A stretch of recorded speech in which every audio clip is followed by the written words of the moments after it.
قبول ہو ہر دعا، کامیاب رمضان، کامیاب رمضان، کامیاب رمضان، قبول ہو ہر دعا، کامیاب رمضان، کامیاب رمضان۔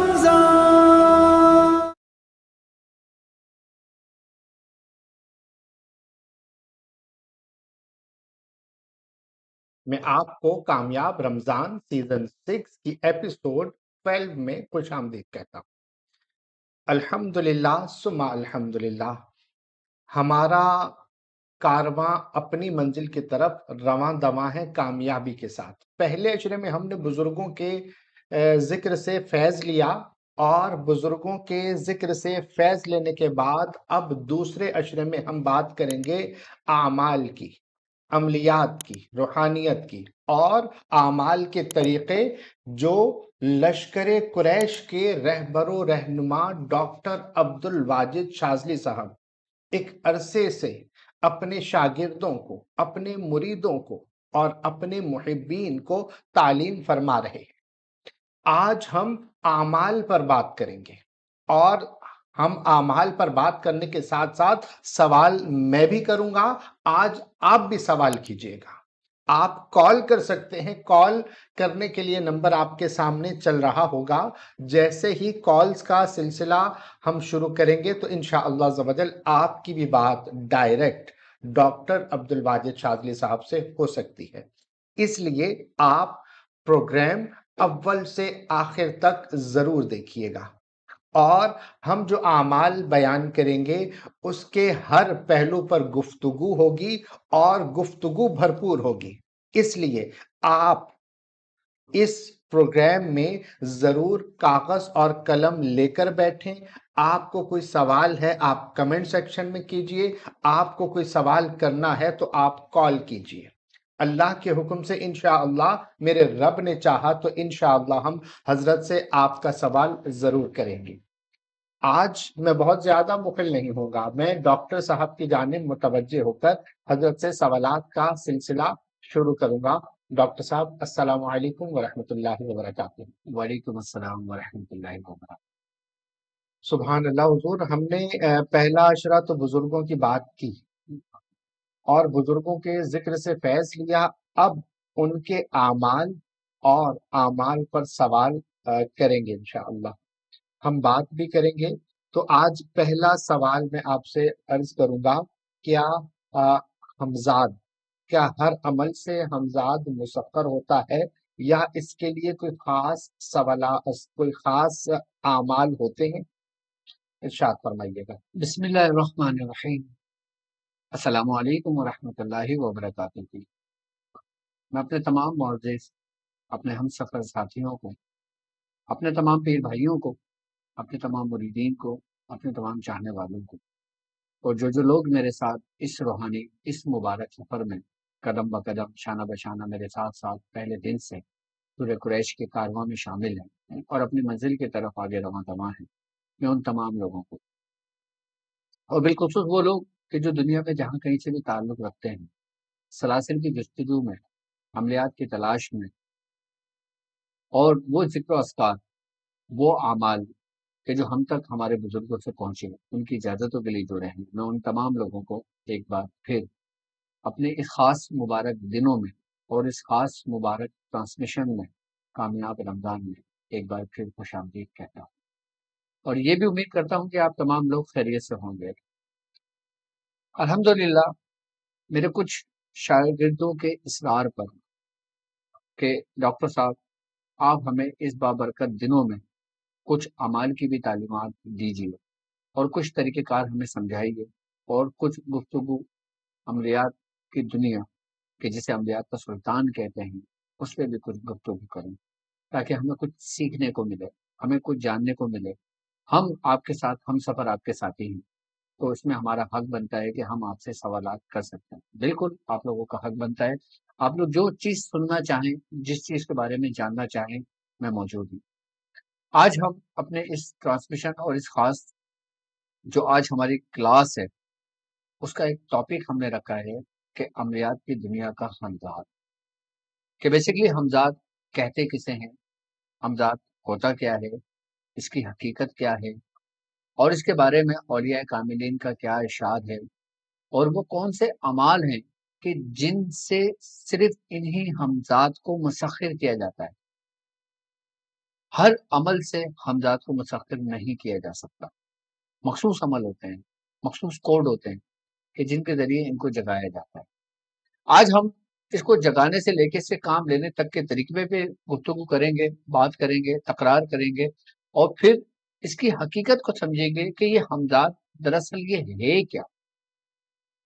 اگر ہم ہمزاد کو دیکھتے ہیں تو ہمزاد کے بیسیکلی جو لغوی معنی بنتے ہیں نا، وہ ساتھ پیدا ہونے کے ہیں، کہ جیسا کہ سرکار دو عالم صلی اللہ علیہ وآلہ وسلم کا فرمان عالی شان ہے کہ جب بچہ پیدا ہوتا ہے تو اس کے ساتھ ایک فرشتہ اور ایک ہمزاد، ایک شیطان پیدا ہوتا ہے،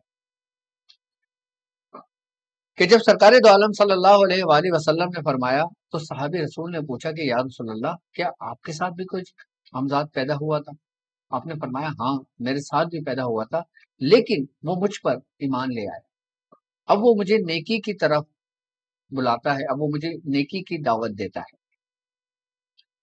اب اس چیز کو سمجھنے کی بات ہے کہ حضور کے فرمان کے مطابق جب بچہ پیدا ہوتا ہے تو اس کے ساتھ دو پیدا ہوتے ہیں، ایک فرشتہ اور ایک ہمزاد۔ فرشتے کو کہتے ہیں کہ یہ اس کا نام ہے ملہم۔ اچھا، ملہم کا کام بیسیکلی یہ ہوتا ہے کہ یہ انسان کو اچھائی کی طرف بلاتا ہے، اچھائی کی طرف راغب کرتا ہے، نیکی کی دعوت دیتا ہے، اس کو برائیوں سے بچاتا ہے، بے حیائیوں سے اس کو روکتا ہے اور اس کی رہنمائی کرتا ہے، اور وہ اسی کے اندر موجود ہوتا ہے۔ اور اسی کے بالکل اپوزٹ جو دوسرا شیطان پیدا ہو رہا ہے جسے ہمزاد کہتے ہیں، اس کو عربی میں قرین کہتے ہیں، اور یہ وہی ہے جو اس کے بالکل اپوزٹ کام کرتا ہے، جو برائی کی طرف کھینچ کر لے کے جاتا ہے، جو وسوسے ڈالتا ہے، جو انسان کو گمراہ کرنے کی کوشش کرتا ہے۔ اب یہ روح نہیں ہے، روح کا معاملہ ایک بالکل الگ معاملہ ہے، نفس کا معاملہ ایک بالکل الگ معاملہ ہے، ہمزاد کا معاملہ بالکل ایک الگ معاملہ ہے، ان سب بالکل الگ الگ رستے ہیں یہ۔ اب پہلے ہم اس چیز کو سمجھ لیں کہ جب روح اور جسم جب ملتا ہے، یعنی کہ اس جسم کے اندر جب روح پھونکی جاتی ہے تو اس سے پھر نفس وجود میں آتا ہے۔ جب انسان مر جاتا ہے آپ دیکھ لیں ساری نفسانی خواہشاتیں ختم ہو جاتی ہیں، کیونکہ نفس کو بھی موت آتی ہے، ختم ہو جاتا ہے، لیکن ہمزاد رہتا ہے،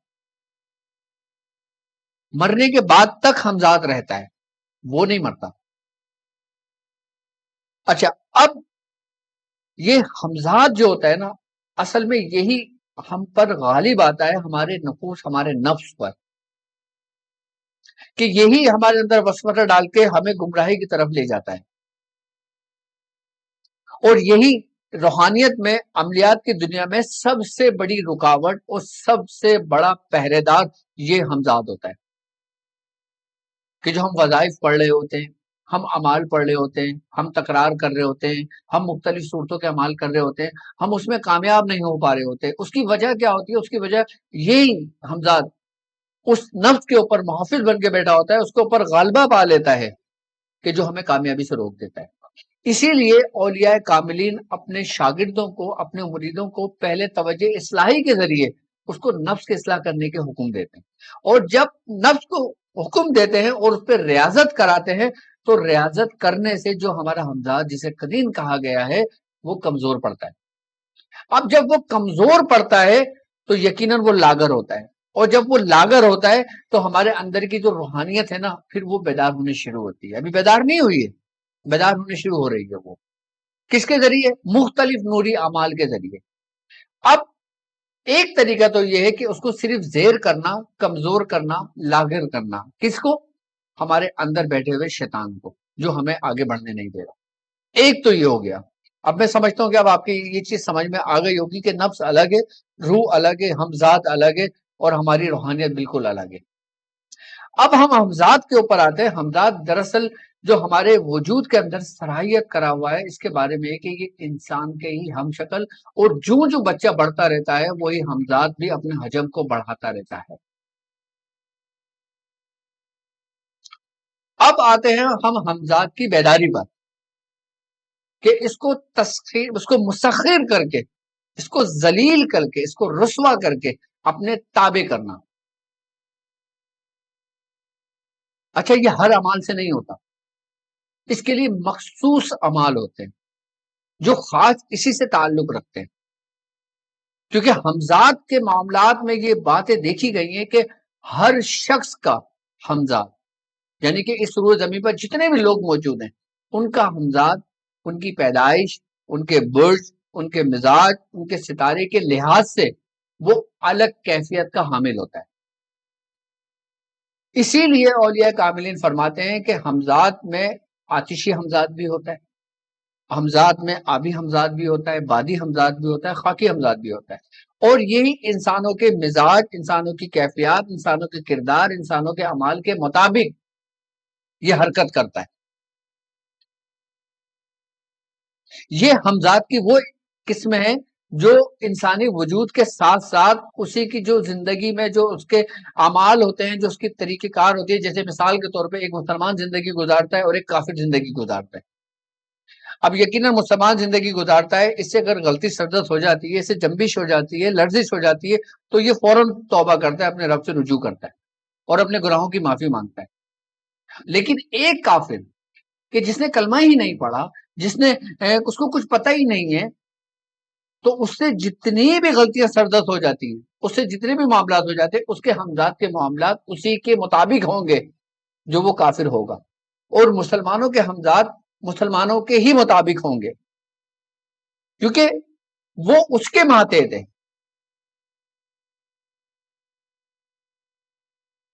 ابتدائی وقت کے اندر جب انسان اس روحانیت کی دنیا میں قدم رکھتا ہے تو وہ خود اس ہمزاد کے ماتحت ہوتا ہے. کیوں؟ کیونکہ ابھی اس نے قدم رکھا ہے، ابھی وہ خواہشات میں گھرا ہوا ہے، ابھی اس نے وسوسے ڈالنا شروع کر دی، اور ابھی اس نے وہ وسوسے ڈالنا شروع کرتے ہیں ابتدائی وقت میں جس کو آپ مشاہدہ سمجھ بیٹھے ہو، جس کو آپ یہ سمجھتے ہو کہ مشاہدہ حقیقی ہے، کہ آپ کو کبھی وہ ہواؤں میں اڑا رہا ہے، آپ کو کبھی وہ غوث سے ملاقات کرا رہا ہے، آپ کو کبھی وہ کسی خواجہ سے ملاقات کرا رہا ہے، آپ کو وہ کبھی ساتویں آسمان پر لے گیا، آپ کو وہ کبھی زمین کی تہہ میں لے گیا، آپ کو کبھی وہ سمندروں کی تہہ میں لے گیا. اب آپ کس طرح اس چیز میں فرق کریں گے کہ یہ ہمزاد ہے یا گویا میری روحانیت؟ کیسے فرق کریں گے حضور؟ کیسے فرق کریں گے؟ ہم فرق اس طرح کریں گے کہ جب ہمیں کوئی مشاہدہ نظر آئے، ہمیں جب کسی کوئی بھی چیز ہم پر ظاہر ہو پہ واضح ہو، ہم اس کو اپنے پہلے اعمال، اپنے خود کے معاملات، اور پھر اس کو شریعت کے ترازو میں تولیں کہ کہیں ایسے تو نہیں ہے کہ اس معاملات میں شریعت کی حدودیں کراس ہو رہی ہیں. کیونکہ ظاہر سی بات ہے یہ کرین جو ہے آپ کو اچھائی کی دعوت تو دے گا نہیں، آپ کو تو برائی کی طرف لے کے جائے گا.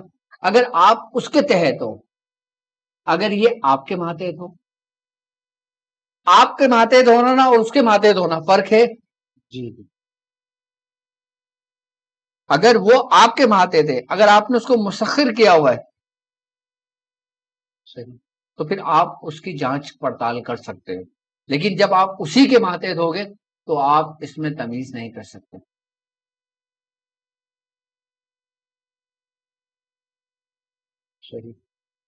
آپ اس میں تمیز نہیں کر سکتے. اسی لیے عملیات کی دنیا میں سب سے بہتر طریقہ کار یہ ہوتا ہے کہ وہ اپنے اعمال کرے جو عام اعمال ہوتے ہیں، جو نوری اعمال ہوتے ہیں، روحانیت کے اعمال ہوتے ہیں، وہ کرے. اچھا، اگر اس کا مقصد صرف قرب الہی ہے، اس کا مقصد صرف روحانیت کا حصول ہے، تو وہ اپنے اعمال پر رہے، جیسے سورہ قریش پر رہے، سورہ مزمل شریف پر رہے، سورہ یاسین پر رہے، اپنے قرآنی اعمال پر رہے. لیکن اگر اس کا حصول یہ ہے کہ میں ان عجائبات کو دیکھوں اور پھر اس کے ذریعے میں خلق کی خدمت کروں اور پھر میں اس کو سمجھوں اور اس کی دنیا کے اندر داخل ہوں. یعنی کہ مقاصد دنیا کے اندر بھی دو پہلو ہیں. ایک وہ جو اپنی ذات کے لیے، ایک وہ جو لوگوں کو نفع پہنچانے کے لیے. اگر اپنی ذات کے لیے تو یہ تمہیں گمراہی کی طرف لے جائے گا، اگر نفع پہنچانے کے لیے ہے تو یہ تمہیں تمہارے ماتحت رہے گا. تو وہ لوگ کہ جو ابتدائی وقت میں حمزات کا عمل کرتے ہیں وہ کسی نہ کسی کا شکار ہو جائے، شکار ہو جاتے ہیں. جیسے شکاری شکار کرنے گیا خود شکار ہو گیا. اسی لیے ابتدائی وقت میں مرید کو یا شاگرد کو حمزات کا عمل نہیں کرنا چاہیے اس وقت تک جب تک کہ وہ دوسرے اعمال میں کامیاب نہ ہو جائے، کیونکہ اس کو رہنمائی، اس کی روشنی بھی تو چاہیے. اور ایک سب سے ضروری بات، اگر کوئی شخص حمزات کا عمل کرتا ہے اور کتابوں سے دیکھ کر پڑھتا ہے بغیر کسی اجازت کے کرتا ہے، یا کسی ایسے شخص کی اجازت لیتا ہے جو خود اس نے نہ کیا ہو اور وہ اس کو دے دے، تو پھر یہ حمزات تباہیاں بھی بڑی مچاتا ہے. تباہی مچا دیتا ہے. تو حضور شکار ہو جاتا ہے. شکاری کون ہوتا ہے؟ یہ خود بھائی ایک شکاری شکار کرنے گیا، وہ خود شکار ہو گیا، مطلب خود پھنس گیا. صحیح. اپنے ہی جال میں پھنس گیا. لو آپ اپنے دام میں سے یاد آ گیا. صحیح. اگر وہ کسی صاحب سلاسل سے اجازت لے کر کرتا ہے یا کسی ایسے استاد کے زیر نگرانی میں کرتا ہے جو استاد خود اس راستے سے گزر چکا ہو، صحیح، تو استاد اس کی رہنمائی کرتا ہے، اس کو شکار نہیں ہونے دیتا.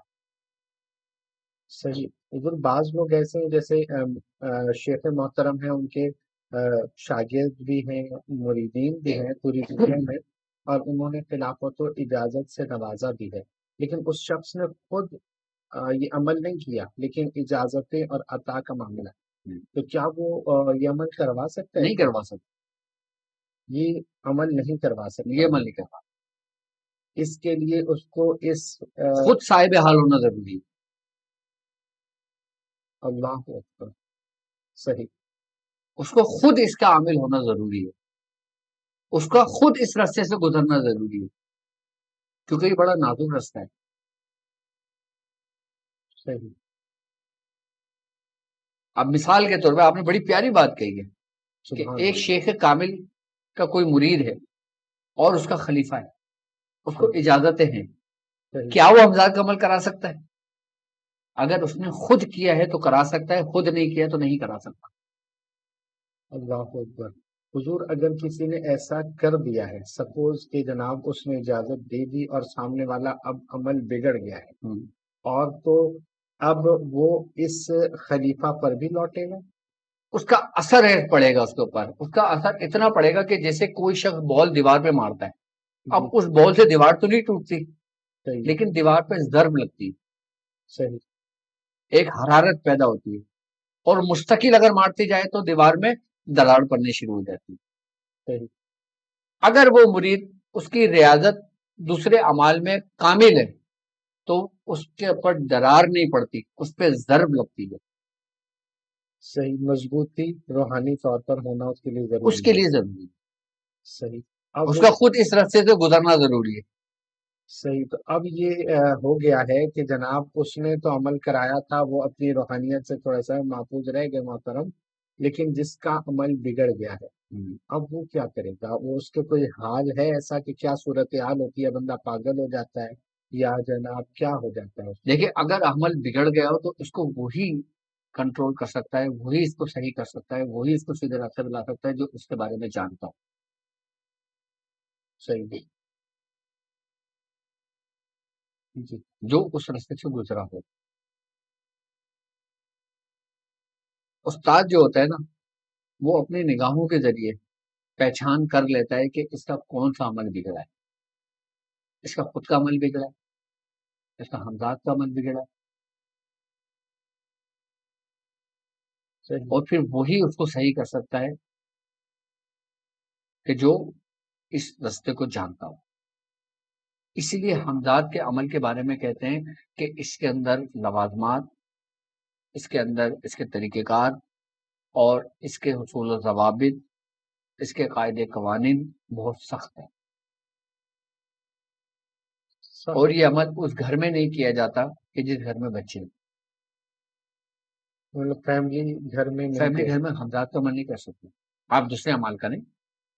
تو حضور نہیں، اب جیسے میں عرض یہ کر رہا ہوں کہ وہ اگر اس کا عمل بگڑ گیا ہے، اب ہم دیکھ کر کیسے پہچان سکتے ہیں کہ اس کا عمل کیا بگڑ گیا؟ آپ نہیں پہچان سکتے نا اگر آپ نے خود سے واقفیت نہیں ہے۔ کوئی علامتیں کوئی ارشاد فرمائیں گے؟ دیکھو اس کی تو وہ تو بیچارہ خود ہی اجڑ گیا ہوگا کہ جس کا یہ عمل بگڑا، اور سب سے پہلی علامت یہ ہوتی ہے کہ جب اس کی تباہ کاریاں جب شروع ہوتی ہیں نا، تو اس میں سب سے پہلے یہ ہوتا ہے کہ اس کے ذہن کے اوپر یہ اثر انداز ہوتا ہے۔ اب ہوتا یہ ہے کہ یہی ہمراج جو ہوتا ہے نا جب بگڑتا ہے تو وہ اس کے اندر وسوسے ڈالنا شروع کر دیتا ہے، اور اس کو وہ پیغامات لا کے دینا شروع کرتا ہے، وہ خبریں لا کے دینا شروع کرتا ہے جن میں کچھ سچائی پر مبنی بھی ہوتی ہے اور اس میں کچھ جھوٹی بھی ہوتی ہے۔ صحیح، مطلب وہ کھلونا بنا لیتا وہ اس کو کھلونا بنا لیتا ہے، جسے اس سے کھیلتا ہے پھر بھی، اور سب سے بڑی بات یہ ہے کہ اس کا ذہن ڈسٹرب ہو جاتا ہے، اور جو اس کے اعصاب پر ہی حملہ کرتا ہے۔ صحیح، جب اعصاب پہ حملہ ہوتا ہے نا تو پھر وہ یہ سمجھ رہا ہوتا ہے کہ میں نے اس کو تابع کیا ہوتا ہے، جبکہ حقیقت پس پردہ کچھ اور ہی ہوتا ہے کہ وہ خود اس کے تابع ہوتا ہے، صحیح۔ وہ اس کو پیغامات لا کے دے رہا ہوتا ہے، وہ اس کو نفسیاتی مریض کر دیتا ہے۔